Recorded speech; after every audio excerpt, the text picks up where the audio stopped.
In this video, I'm going to show you how to turn on or off safe mode on TLC Smart TV. So this should be a quick and easy process video. So TLC 30 research in safe mode. Safe mode is a diagnostic stage on your TCL30 that only runs system apps so you can isolate if a third-party app is causing freezing or slowness.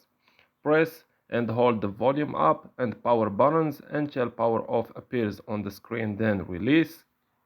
Touch and hold power off.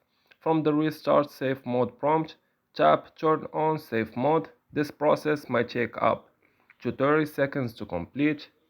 Upon reboot, safe mode appears in the lower left of the screen. With safe mode enabled, ensure airplane mode is turned off. Then test device and app functionality.